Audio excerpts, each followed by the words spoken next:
जय हिंद दोस्तों, आपका बहुत बहुत स्वागत है हमारे यूट्यूब चैनल में। जैसा आप लोगों से हमने बोला था कि जल्द ही आपके सामने कंप्लीट एनालिसिस की वीडियो लेके हाजिर होंगे, तो दोस्तों आ चुके हैं 12 अगस्त सेकंड शिफ्ट कंप्लीट एनालिसिस की वीडियो लेकर। इसमें आपको सभी क्वेश्चन के साथ उनसे जो रिलेटेड जानकारी है वो भी उपलब्ध कराएंगे। चलिए दोस्तों शुरू करते हैं क्वेश्चन। तो क्वेश्चन नंबर फर्स्ट, पेनिसिलिन किस कवक से प्राप्त होता है? पेनिसिलिन किस कवक से प्राप्त होता है?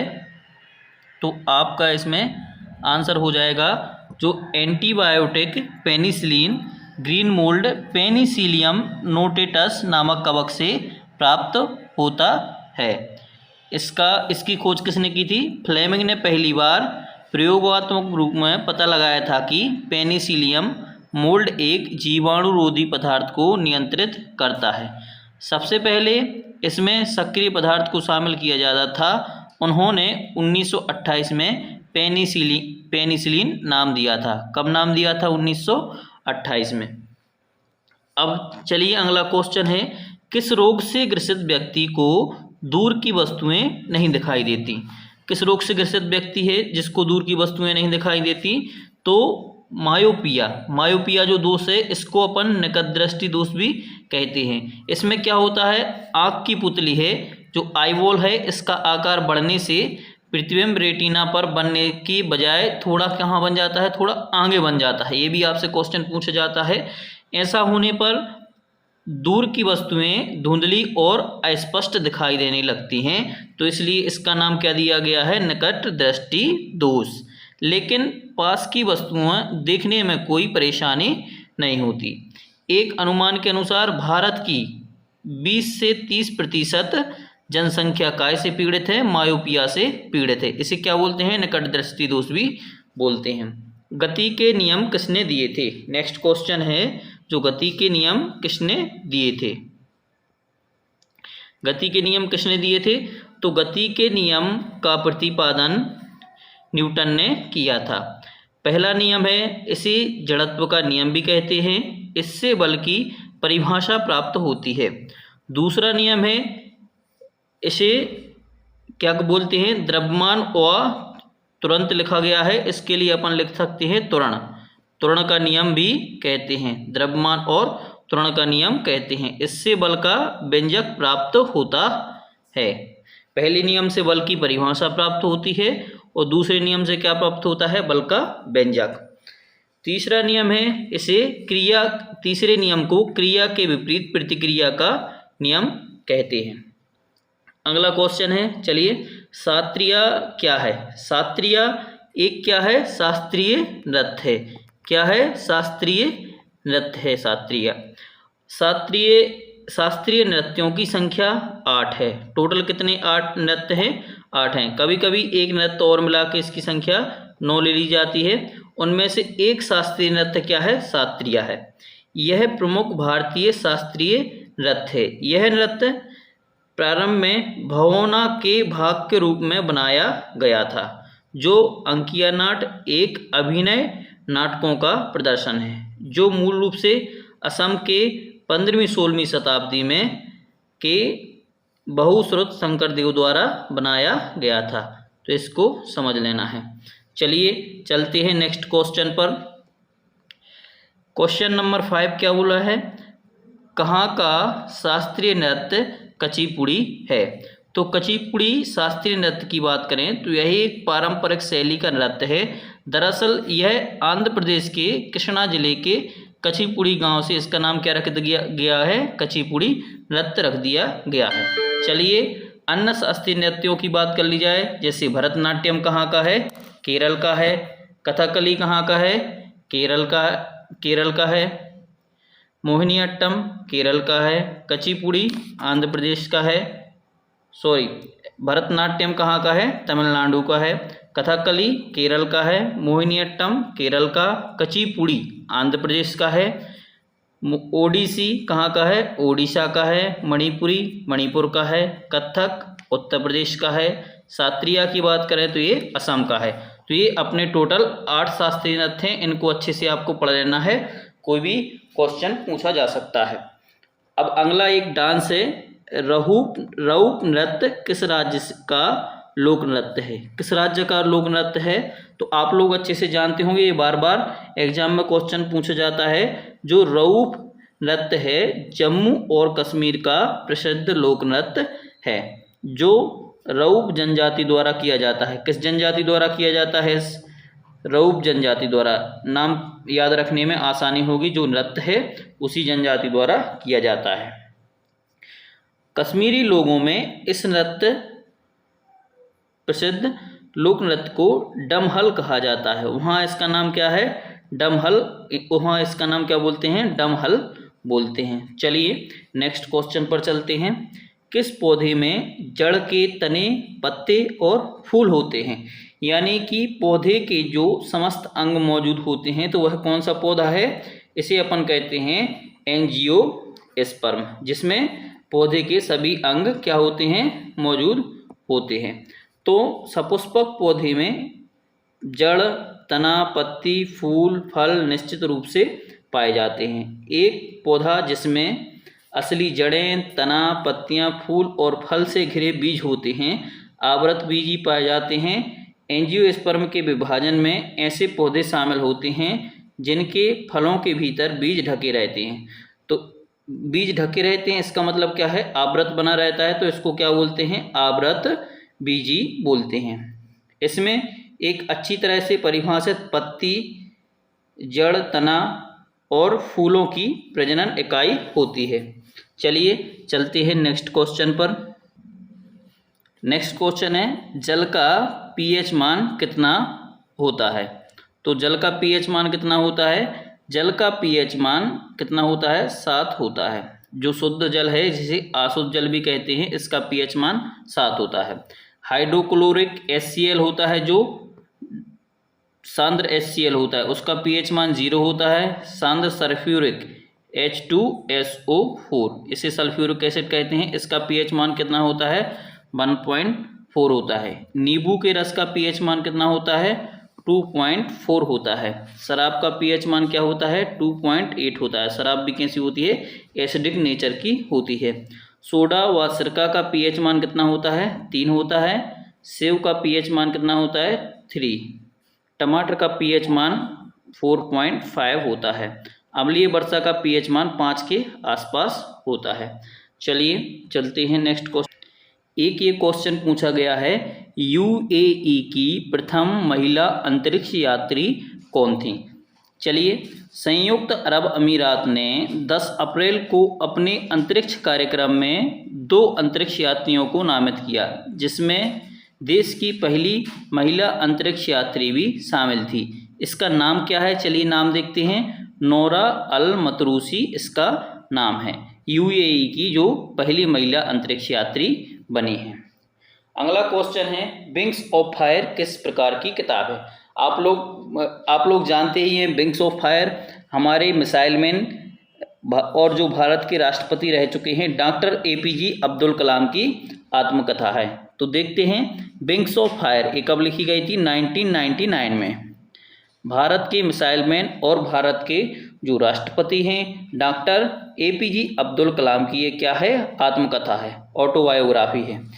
इसे उन्होंने अरुण तिवारी के साथ लिखा था। अगला क्वेश्चन, भारत का दूसरा सबसे बड़ा नदी बेसिन कौन सा है? तो आप लोग भली भांति जानते हैं कि भारत का जो सबसे बड़ा नदी बेसिन है, जो भारत का सबसे बड़ा अववाह तंत्र है, वो गंगा नदी का अववाह तंत्र है। तो गंगा नदी बेसिन भारत का सबसे बड़ा बेसिन है। इसके बाद बात करें तो गोदावरी नदी बेसिन भारत में महाराष्ट्र, आंध्र प्रदेश, छत्तीसगढ़, उड़ीसा राज्यों के अलावा मध्य प्रदेश, कर्नाटका, पुदुचेरी में फैले हुए दूसरा नदी बेसिन है।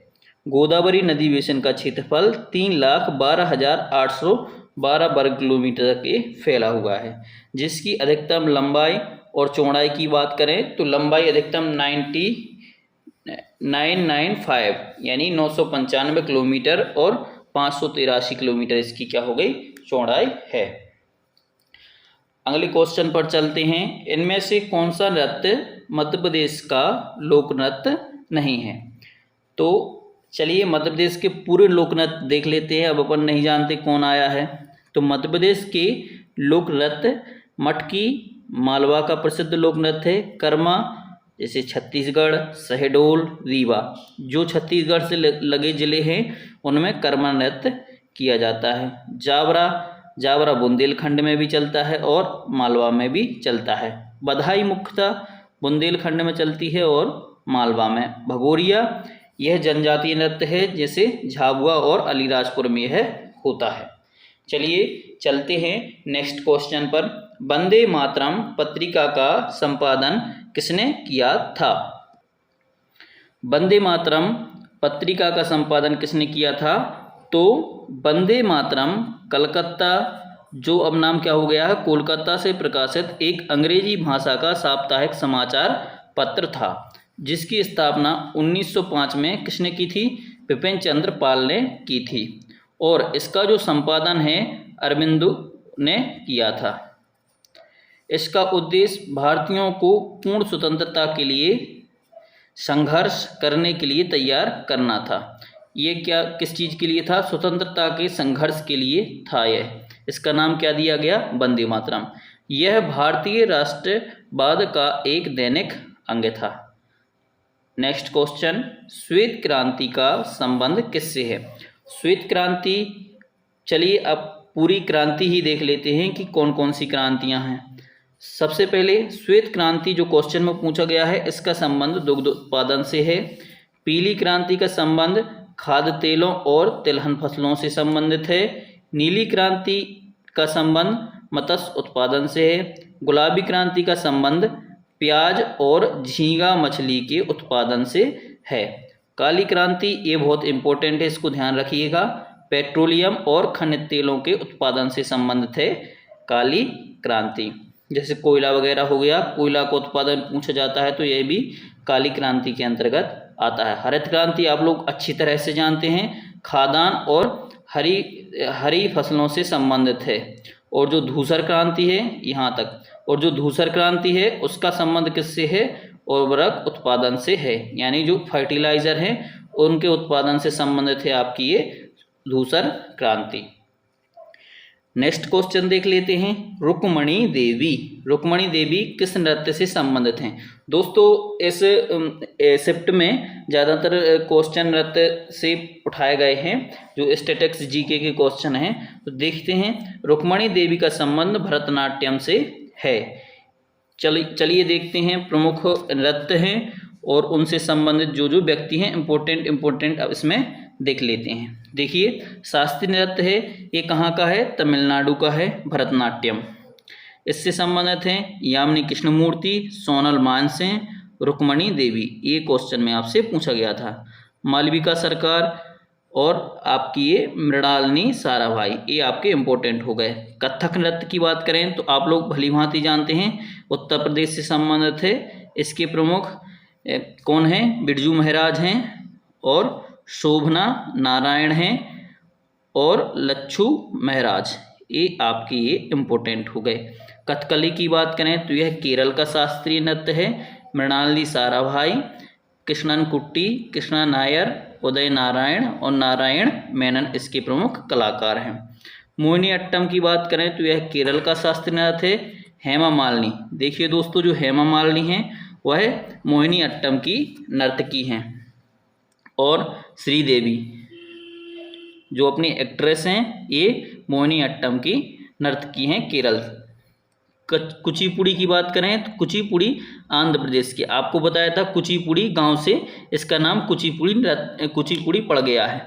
तो यामिनी कृष्णमूर्ति और इसमें है राधा रेड्डी, ये आपके इम्पोर्टेंट हो जाते हैं। मणिपुरी की बात करें तो ये मणिपुर का शास्त्रीय नृत्य है। इसमें मुख्यतः आ जाता है आपकी दर्शना, नयना, स्वर्णा, रंजना, जो भी इनको क्या कहते हैं, झावेरी सिस्टर्स बोलते हैं। ये आपकी क्या करती हैं? मणिपुरी नृत्य करती हैं। अब ओडिसी की बात करें तो यह ओडिशा का शास्त्रीय नृत्य है। इसमें ये क्वेश्चन बहुत बार पूछा गया है, सोनल मानसिंह बताइए किस नृत्य से संबंधित हैं। तो जो सोनल मानसिंह हैं वह ओडिसी नृत्य से संबंधित हैं। किरण सहगल हो गया आपका, और कालीचरण पटनायक हो गया, ये आपके ओडिसी नृत्य से संबंधित है। शास्त्रीय आप जानते हैं, एक क्वेश्चन भी आया था, शास्त्रीय असम का जो शास्त्रीय नृत्य है। चलिए चलते हैं नेक्स्ट क्वेश्चन पर। चलिए नेक्स्ट क्वेश्चन की बात करें, रिवर्स रेपो रेट क्या है। तो रिवर्स एक होती है आपकी रेपो रेट, एक होती है आपकी रिवर्स रेपो रेट। इन दोनों में अंतर क्या है, एक रिवर्स रेपो रेट, इन दोनों में अंतर क्या है। देखिए मान लीजिए एक आरबीआई है, एक कोई अन्य बैंक है। जब ये बैंक आरबीआई से क्या करता है, उधार लेता है, जब ये बैंक आरबीआई से उधार लेता है तो इसको क्या बोलते हैं, रेपो रेट बोलते हैं। लेकिन जब आरबीआई इन बैंकों से उधार लेता है तो इसको क्या बोलते हैं, रिवर्स रेपो रेट बोलते हैं। चलिए, रिवर्स रेपो रेट उस ब्याज दर को कहा जाता है जिस पर केंद्रीय बैंक, अपना केंद्रीय बैंक कौन है भारत में, आरबीआई, अल्प अवधि के लिए वाणिज्यिक बैंकों से क्या लेता है, पैसा उधार लेता है। जब आरबीआई खुद दूसरे बैंकों से उधार लेने लगता है तो उसको क्या बोलते हैं, रिवर्स रेपो रेट बोलते हैं। यह केंद्रीय बैंकों को जरूरत के समय तरलता का एक तैयार स्रोत मदद करने में मदद करता है। चलिए, जो कुछ क्वेश्चन गुप्तकाल से संबंधित एक क्वेश्चन पूछा गया था, इस क्वेश्चन की जानकारी नहीं है, आप हमें कमेंट करके इस क्वेश्चन के बारे में बताइए किस तरह का एक क्वेश्चन पूछा गया था। एक हड़प्पा सभ्यता से संबंधित एक प्रश्न आया था, एक भारत के राष्ट्रपति से संबंधित प्रश्न आया था, शायद भारत के राष्ट्रपति किस अनुच्छेद से हैं या ऐसा कुछ था, तो इसके बारे में जानकारी नहीं मिल पाई है। और एक क्वेश्चन चंद्रगुप्त मौर्य से संबंधित पूछा गया था। ये शायद एक क्वेश्चन एक दोनों से रिलेटेड हो सकते हैं, आप हमें इनके आंसर कमेंट बॉक्स में बताइए। चलिए दोस्तों, आगे देख लेते हैं मैथ और रीजनिंग में क्या पूछा गया है। तो मैथ और रीजनिंग से यहाँ पे भारी वेटेज देखने को मिल रहा है। लगभग 65 से 70 क्वेश्चन आपके मैथ और रीजनिंग से पूछे गए हैं। तो नंबर सिस्टम से 2 से 3 क्वेश्चन पूछे गए हैं, प्रॉफिट एंड लॉस से 3 से 4 क्वेश्चन पूछे गए हैं, CISI से 3 से 4 क्वेश्चन पूछे गए हैं, डिजिबिलिटी विभाज्यता से 2 से 3 क्वेश्चन पूछे गए हैं, एडवांस मैथमेटिक्स में आपके एरिया और सर्कल से 2 क्वेश्चन पूछे गए हैं, एवरेज से 2 क्वेश्चन, एलिगेशन और मिक्सचर से 2 क्वेश्चन पूछे गए हैं।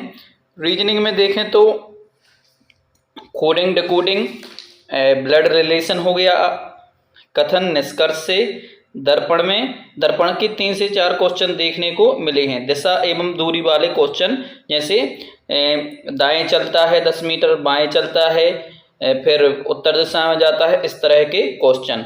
और या तो नहीं या तो है, ये पिछले पुलिस परीक्षा के एग्जाम से ये नया रीजनिंग में पैटर्न देखने को मिला है, जिसमें कहा जाता है कि राम आम खाता है, राम सेव खाता है। तो बताइए, राम आम खाता है या सेव खाता है, इस टाइप से ये क्वेश्चन पूछे जाने लगे हैं। तो ये आप इसका एक बार पैटर्न समझ लेंगे, इसकी प्रैक्टिस कर लेंगे इन क्वेश्चनों की, तो आपसे आराम से ये क्वेश्चन बन जाएंगे। दोस्तों, अगर आपको हमारी वीडियो अच्छी लगी हो तो हमारे चैनल को सब्सक्राइब कीजिए एवं हमें कमेंट करके क्वेश्चन बताइए कि किस तरह के और क्वेश्चन पूछे जाते हैं। जैसे आपका पेपर हो जाता है तो आप हमें बता सकते हैं, जिससे हम आने वाले दिनों में जो एग्ज़ाम होंगे उसमें जो कैंडिडेट्स लेंगे भाग, उनको हम ये क्वेश्चन बता पाएँ और उनको पैटर्न के बारे में समझा पाएँ।